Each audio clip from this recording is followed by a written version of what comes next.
Good morning, vinyl community. How the hell are y'all? It's been 3 weeks or more. I don't even know. I've lost track of the how long it's been since I made a video. It says 3 weeks on my last video, and it could easily be that. And man, I just got slammed with work and whatever. I always make up excuses. You know that. Anyone who's been watching my channel, which isn't very many, which is fine by me right now. Still building. Takes time. I'm in no rush. But I wanted to do I have been doing some shopping, which is great. Out with a friend shopping, lots of hitting a lot of different record stores. Hit and miss these days. It's been I don't know. There's some good finds, but fewer and far between right now. And I don't know if that's just the thing in Toronto. May very well be, or maybe it's just me. And sometimes I go. You tell me what you think and your experience. Sometimes I go shopping and I'm all kind of gung ho, and I'm ready to do it and I'm ready to dig, and then I get there. And I'm in and I'm starting to dig, and I just lose, for whatever reason, I just lose that energy. And I lose, I'm not into it that day. And sometimes that happens when, even on days I've picked some good stuff up and I just kind of leave early or... Anyway, I'm rambling about shit that nobody really cares about. But, all right, 5 fresh finds. What day is it today? It's Saturday. October 23rd. It is a beautiful yet chilly Saturday. And I thought I would start by showing, I picked up George Harrison's Extra Texture, Read All About It from 1975. Is this a knock it out of the park record for George? Not remotely so. And it's derided. The press just destroyed this one. The critics, I mean. And there's a couple of good tracks, of course, but other than that, this is not his best work. But as a collector, I'm glad to have found a really nice, clean copy of it, regardless. Nice, as the title, textured cover. Of course, thankfully, nobody took this and, put it on their wall. And so this is the original cardboard insert, which is great. And let's see here. What do we have? It's a super nice, clean copy. There it is. I believe it's the last release on Apple for good old George. And... But yeah, I'd love to hear other people's impression of this record. I know, of course, the critics are the critics, but it's sort of a unanimous critical slamming of it. Not slamming, but just a general disappointment with this record. It's not ranked as one of George's finest releases, but I'm glad I have it in the collection, irregardless. I know that's not a word, I just like to say it. So, Extra Texture, 1975, George Harrison. 6th release. There it is. Starting it off, I will put that down here, below me here. The next one I found, I was really happy to find this. The Cure, The Top, from 1984. This is their 5th record. This is their 5th release. And I have to tell you, folks, The Cure is not easy to find. And I don't know if that... Oh, what's this here? Hang on a second. Am I seeing something? Am I losing my mind? No, that's just part of the record, yeah. I don't know if that's just a Toronto thing or if that's an everywhere thing. I do not come across Cure records very often. And when I do, I snap them up. Beautiful original insert. Love this record, by the way. This is, I really do enjoy this record. It's a beauty.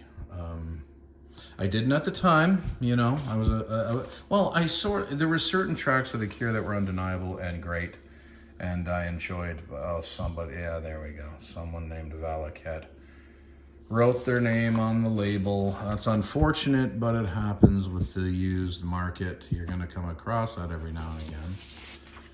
But I'm really pleased to have found this. It's in great shape. I had to pay a little bit more for it, but you know, I think it was in the $24-25 range, which is still good, man. I mean, you know, especially for The Cure, it's really hard to find this stuff. It's just not easily found in Toronto. What's it like in your neck of the woods? I mean, I just don't come across Cure records very often. So I'm very, very pleased to have found The Top from 1984. All right, I've been on a lucky streak with Dylan, so I came across this fine copy. You can see right there, it says $12. PCV Records, a great shop out. It's in a city west of Toronto called Oakville, PCV Records. Fantastic shop. I drive out there all the time. So yeah, his 20th release. It's his second in the delving into the Christian world. It's a good record. I mean, you know, his Slow Train Coming, I would argue, is a better record. In his Christian, the trifecta of Christian records that he put out. Let's see here. It does say programming, Bob Dylan, right there. I'm wondering, this it was a radio station copy of, probably, maybe a university radio station. But original insert, lovely, lovely. And it's in good shape, man. Like no splitting, no hairline fractures, no nothing. Love it. Yeah, so this is a good record. It's a little, needs a nice cleaning there, obviously. I think that's nothing to worry about. Yeah, glad to have found this. It's, yeah, I would argue, like I said before, that I think Slow Train Coming is a better effort. But it's still a great, solid record, and I'm glad to have found it. That is number 3 in the 5 Fresh Finds. Oh, yes. Now, this was a wonderful find. ZZ Top, Teas. You know, again, yeah, this is from 76. This is an original Canadian pressing on London. Love this record. Love early ZZ Top. Let me just take it out of the plastic for y'all. So yeah, here we are. It's a trifold. There's Billy. And let me gently do this so that I don't... Oh, things went crazy there. There's Frank, of course. The dusty one. Look at the shot. I love that shot of the aviators and the sun flare in an X. That's outstanding. Anyway, there is the trifold, and it's a top loader. So let me get out the record itself. Thankfully, again, original cardboard insert is intact. Lyrics on the back. Here's the weird thing I find, and I've tried to, it's just not a big enough insert. It barely, that drives me a little nuts, but anyway, I get out, and there is that red London label, made in Canada. So there's a Toronto, God, we Torontonians are so Toronto-centric, aren't we? Made in Canada.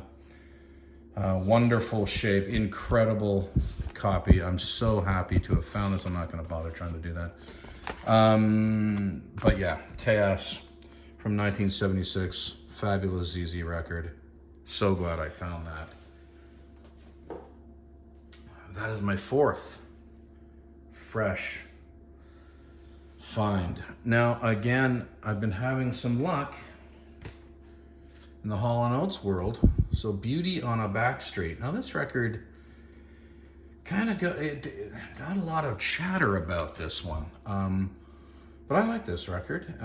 Look, I'm a Hall & Oates fan from the 70s Hall & Oates. It's not that I grew up in the 80s. I turned 13 in 1980. And Hall & Oates at the time, Kiss on Your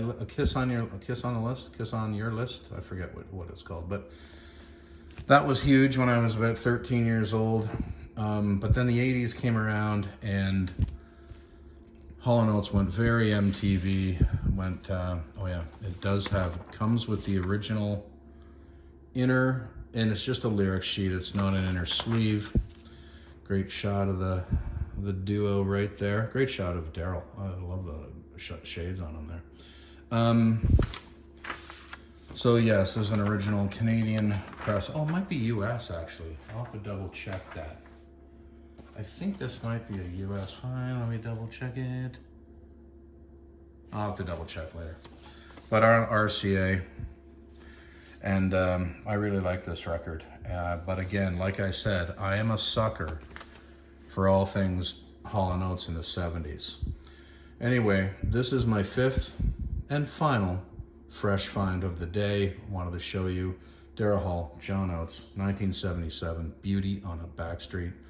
Hope you all have a great rest of the day. Vinyl community, Vicar of Vinyl out of here.